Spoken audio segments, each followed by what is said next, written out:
could invert it, where is our sanity as a people? Where is our sanity? Because we seem to be riding on the crest of our savageness and blind to the realities of the humaneness that perpetuate community, which makes progress possible. And I read somewhere, and we're coming from the weekend, in the scripture that since the days of John the Baptist, the kingdom of heaven has suffered violence, and the violent take it by force. And so it seems with our political kingdom. Now, of course, in scripture does not necessarily mean the violence that is propagated by weaponry. But I think when we appreciate the history of our times, even former times, we on this part of the globe, the southern part, particularly Africa, and here in Kenya in particular, we have made politics extremely, yes, competitive, fearsome, and a matter of do or die, as though our own individual lives depend on it, so much that people are willing to put anything on the line to achieve their ends in politics, whether they are aligned to government, opposition, etc. Now, look, the logics of predation, elite control, and thuggery in the bosom of ethnic politics is driving our politics today. Look, every by-election in this country has had high stakes.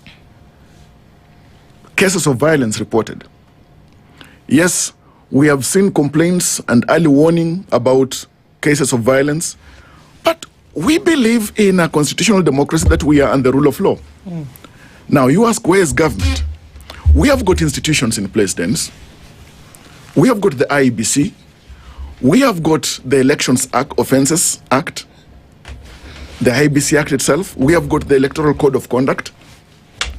And when you look at the wholesomeness of the Electoral Code of Conduct, IEBC has got all the powers through its committee to subpoena any person, any political party, even government, to avail whether it's documents, any material evidence that can be helpful in investigations so that persons who are culpable can be brought to book.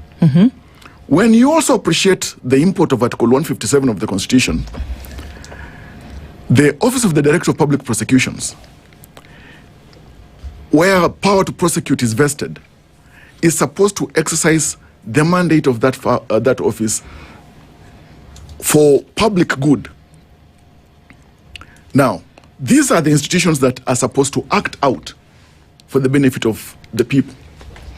Just recently, we had the CS for Interior, Honorable Kipchumba Murkomen, in fact warning, and that's the officials indicating that even as we head to the election of 2027, any persons that will be found culpable on matters incitement, occasioning violence, will be brought to book. And in fact, just a minute, in fact, he even called out Honorable Gachagua and said that even him is not above the law, and any person, whether government side or any person, will be held to account. And of course, we even had his supporters and friends indicating that if government dares do that, then they will know why is it that chicken do not have teeth.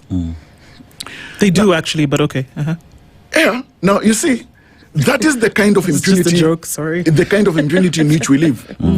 That some politicians think that because they are overzealous about the control they have in particular areas and regions, and for me, I've in fact, Dennis, here in this studio, on this seat, I have castigated Rigathi Gachagua for the kind of politics he's continued to play. I've called him out for who he is, an overzealous tribal bigot, and a village tyrant who thinks that the country should kowtow to him just because of the control that he has on Mount Kenya. One still asks the question, IEBC, IPOA,